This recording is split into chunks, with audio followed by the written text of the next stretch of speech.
Nouvelle preuve de l'escroquerie macronienne, l'élection du président de l'Assemblée nationale qui a eu lieu hier, jeudi 18 juillet. La démonstration est flagrante. Elle prouve que Macron s'assied sur la légalité, sur les textes de la Constitution. L'élection du président de l'Assemblée nationale s'est jouée en 3 tours. Je veux juste m'arrêter sur le résultat du 3e tour, où ne demeuraient en lice que 3 candidats. La candidate macronienne macroniste Yaël Braun-Pivet, le candidat représentant le nouveau Front populaire, le communiste André Chassaigne, un vieux de la vieille de l'Assemblée nationale qui y siège depuis 22 ans, et enfin le candidat Rassemblement national Sébastien Chenu. Au 3e tour, la majorité relative suffit pour l'emporter. Ainsi, Madame Yaël Braun-Pivet a été réélue avec 220 voix, suivie donc de André Chassaigne, du nouveau Front populaire, qui n'en a obtenu que 207, et Sébastien Chenu recueille, lui, 141 voix. Mais où se trouve l'embrouille? Très simplement, dans la lecture de la Constitution française. Dans son article 23, cet article 23 pose le principe du non-cumul des mandats entre fonctions de membres du gouvernement et de parlementaires. Or, singularité macronienne qui prouve la malhonnêteté intrinsèque de tout ce qui ressemble à Macron et Macron lui-même, on s'assied dessus, on s'assied sur l'article 23, comme s'il n'existe pas. Oh bah, il est coutumier du fait, hein. Il n'en a cure, il n'en a rien à foutre de la légalité Macron.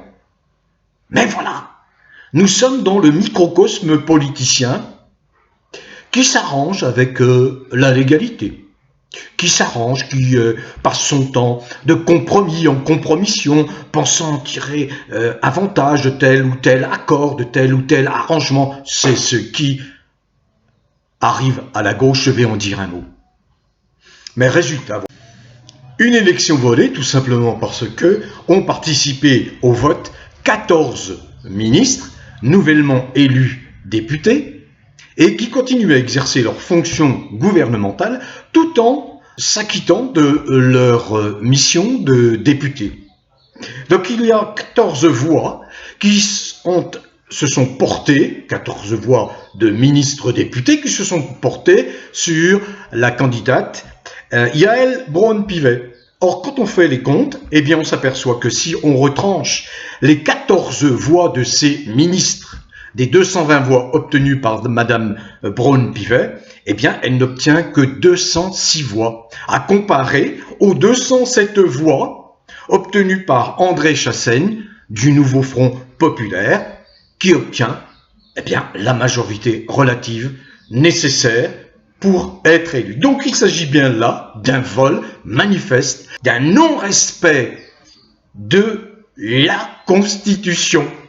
Le Conseil constitutionnel va-t-il être saisi? Va-t-il rétablir la légalité de l'élection du président de l'Assemblée nationale? Rien n'est moins sûr.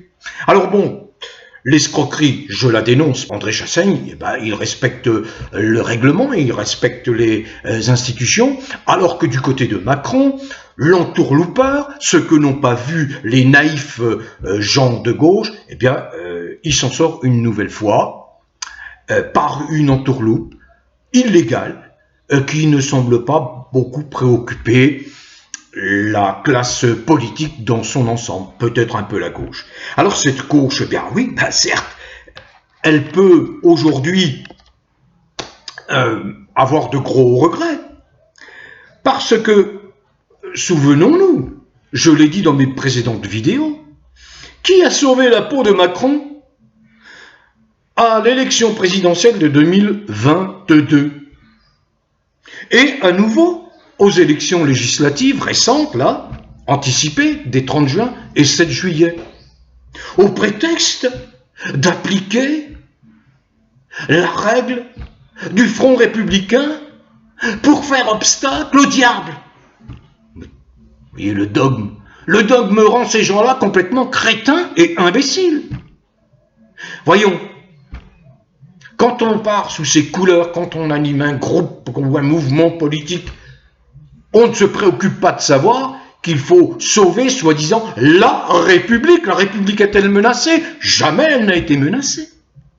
En voulant sauver la République, vous avez sauvé la crapulerie macronienne qui continue à répandre le mal partout.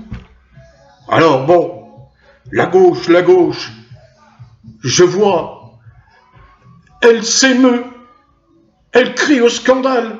Oh, mais séchez vos larmes de crocodile et faites taire vos cris d'orfraie. Ils arrivent bien tard. Vous manquez de lucidité, vous manquez de clairvoyance.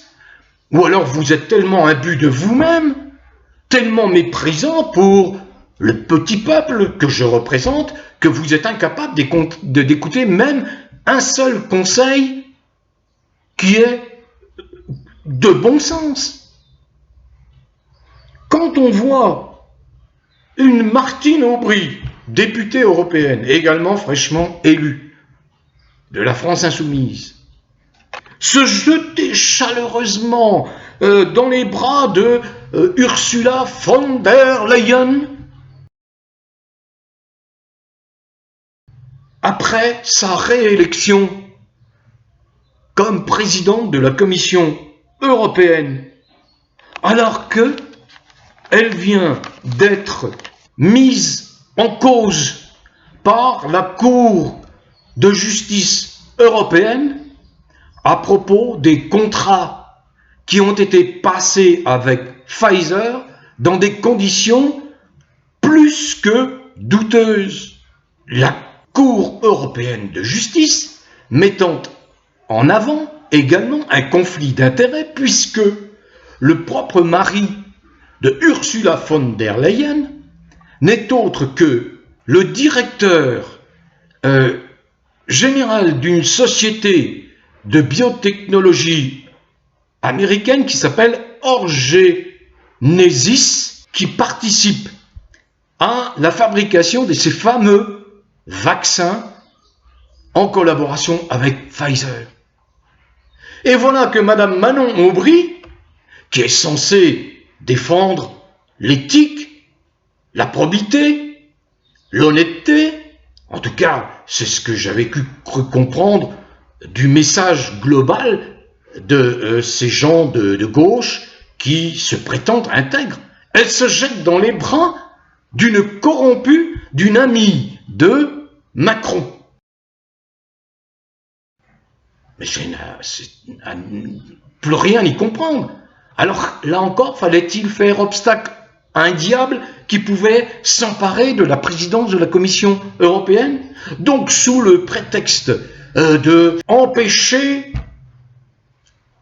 des gens considérés comme des gens pestiférés, on maintient le choléra macronien ou le choléra von der Leyen. Là, on marche sur la tête. Là, il faut revoir votre copie, les gens de gauche.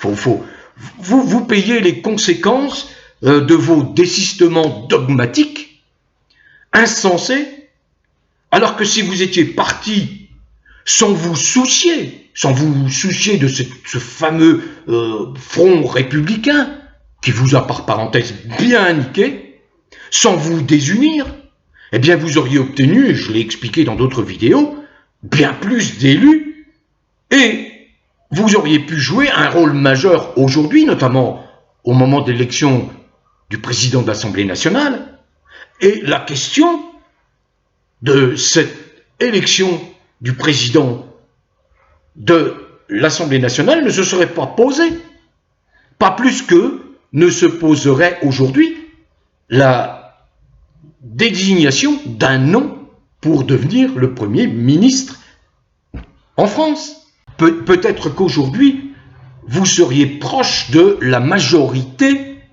des 289 nécessaires pour gouverner sans entrave à l'Assemblée nationale. C'est triste parce que vous ne percevez même pas le désarroi, le désenchantement des millions de Français qui se sont déplacés, qui ont fait l'effort de vous rejoindre, de vous appuyer. Vous ne percevez pas cela parce que vous êtes empêtrés dans ces magouilles politiciennes. Parce qu'il y a quelque chose qui est malsain, malhonnête, très trouble dans les rapports que vous entretenez avec un Macron, alors que ce type est un psychopathe extrêmement dangereux, pervers, narcissique, qui n'agit actuellement que pour sauver sa peau parce que est pendant une affaire qui va être le scandale du siècle, l'affaire Brichel. Tout simplement, on attend toujours, je le répète, monsieur Jean-Michel Trogneux. Voilà, on attend monsieur Jean-Michel Trogneux. Dès lors qu'il se présentera, qu'il donnera toutes les explications, eh bien, on lâchera l'affaire, on dira très bien, voilà, nous avons la vérité, c'est parfait. Vous avez déçu, vraiment je le répète, la légitime espérance de millions de gens qui souffrent réellement et qui vous faisaient confiance et dont vous vous êtes éloignés. Vous les avez égarés. Il sera très difficile de les retrouver, ceux-là. Alors il est bien beau de crier votre slogan, on lâche rien, mais qu'est-ce que vous teniez? Vous ne teniez rien. On lâche quand on tient quelque chose. Vous n'avez pas le pouvoir. Votre slogan est vide de sens. On lâche rien. Vous avez beau coller 10 000 affiches. Si sur 10 000, un seul touriste voit vos affiches, vous ne servez à rien. À rien du tout. Vous vous trompez de combat, vous vous trompez d'époque, vous vous trompez d'analyse politique. C'est grave. C'est grave parce que des millions de gens ont continué à croire. Or aujourd'hui, ça n'est plus la peine. Vous ne vous mettrez pas d'accord sur le nom d'un Premier ministre.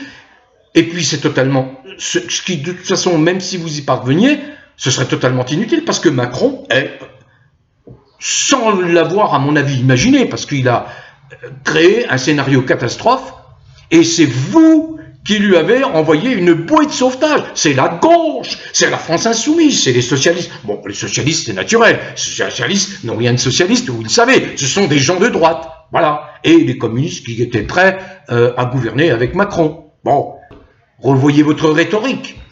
Revoyez tout ce qui vous empêche d'atteindre le pouvoir, à moins que ce que l'on dit du Rassemblement national est peut-être valable pour vous. En fait, vous ne désirez pas atteindre le pouvoir. Ça vous arrange de rester dans l'opposition.